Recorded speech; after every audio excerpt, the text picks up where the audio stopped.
Fact number 1, चीनी को जब चोट पर लगाया जाता है तो दर्द तुरंत कम हो जाता है। फैक्ट नंबर 2, आपकी नाक हमेशा आपको दिखती रहती है लेकिन आपका दिमाग हमेशा इसे इग्नोर करता है। फैक्ट नंबर 3, जब कोई व्यक्ति रोता है तो वह व्यक्ति जानबूझकर अपने जीवन की बुरी यादों को याद करता है ताकि वो अधिक रो सके। फैक्ट नंबर 4, नोकिया कंपनी का पहला प्रोडक्ट कोई मोबाइल नहीं बल्कि एक टॉयलेट पेपर था। फैक्ट नंबर 5, वहीं सैमसंग कंपनी का पहला प्रोडक्ट कोई इलेक्ट्रॉनिक्स नहीं बल्कि वह वेजिटेबल, फिश और फ्रूट को एक्सपोर्ट करते थे। फैक्ट नंबर 6, कुत्तों को अंधेरों में इंसानों से ज्यादा अच्छा दिखाई देता है। फैक्ट नंबर 7, दुनिया में जितने लोगों के पास खुद का टूथपेस्ट नहीं है उससे कहीं ज्यादा उनके पास मोबाइल फोन है। फैक्ट नंबर 8, एक स्पेस सूट को बनाने में करीब 5000 घंटों का समय लगता है। फैक्ट नंबर 9, डिप्रेशन के शिकार लोग अपने सबसे करीबी लोगों को ही गलत समझने लगते हैं। फैक्ट नंबर 10, स्वीडन देश में भिखारियों को भीख मांगने के लिए लाइसेंस लेना पड़ता है। जिंदगी की शुरुआत ऐसे से हुई है, पहले सूरज, फिर सुबह, फिर शाम, फिर सगाई, फिर शादी, फिर ससुराल, न सासू माँ, न ससुर जी, फिर सालो, फिर साली और लास्ट में सत्यानाश। स्वाहा। वीरे स्टार्ट नहीं हो रही। पेट्रोल तो है नहीं, स्टार्ट सवाल नहीं है। अच्छा फिर की धक्का मारना पैना। ओहो, मारा फिर धक्का। मार। तेरा वीरे? तेरा दिमाग खराब है। वीरे तू अपने क्या धक्का मारने? मेरे नहीं एक्टिवा दे।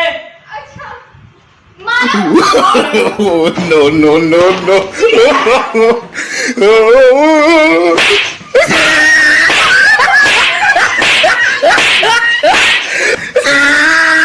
बहुत से लोग सोचते हैं कि नो का मतलब है नहीं, ना, इंकार, लेकिन कुछ लोगों को नो का असली मीनिंग पता है।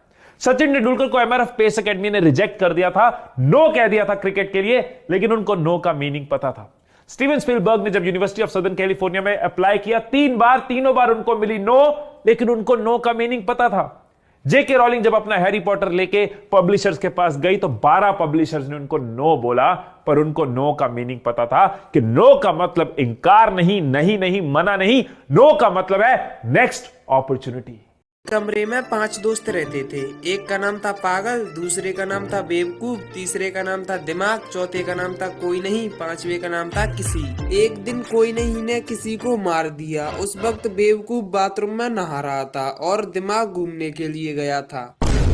तभी पागल पुलिस को फोन लगाता है, हेलो पुलिस, कोई नहीं ने किसी को मार दिया।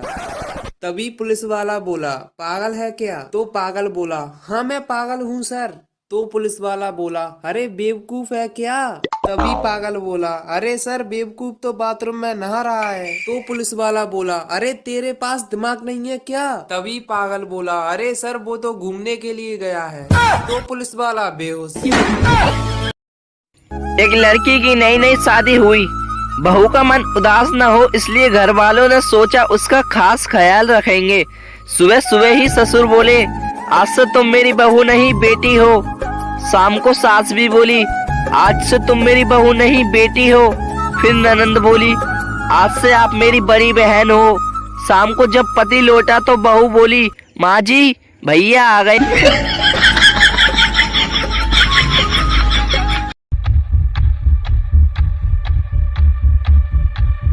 तुमने अपनी पत्नी को पिछले 5 साल से डरा कर, धमका कर, दबा कर रखा हुआ है। सर वो सफाई नहीं, तरीका बता, तरीका। दो दोस्त थे, 20 साल बाद मिले। जब पहली बार मिले थे तो कमा रहे थे, दोस्त थे। फिर 20 साल बाद मिले तो शादी हुए 15 साल हो गए थे। तो एक दोस्त ने दूसरे दोस्त से पूछा, और कैसी चल रही है तेरी? अरे यार बहुत अच्छी, हमारा वैवाहिक जीवन तो जबरदस्त है, बहुत आनंद आ रहा है यार। अरे बहुत समझदारी है, बहुत अंडरस्टैंडिंग है, मिल बांट के कितना अच्छा काम कर लेते हैं। मतलब ये समझ की समझदारी से, मतलब सुबह मतलब जैसे मेरी इच्छा हुई तो मैंने चाय बना ली। कभी कभी तो मेरे साथ जैसे लगता है कि भाई आज खाना मैं ही बनाऊं तो मैं तो बहुत अच्छे से बना लेता हूँ यार। तू बता तेरी कैसी चल रही है? उसने कहा, साले फटेली तो मेरी भी तेरी तरह है, लेकिन तेरी जैसी पीपीटी बनाना नहीं जानता मैं। कुछ समझ में आया?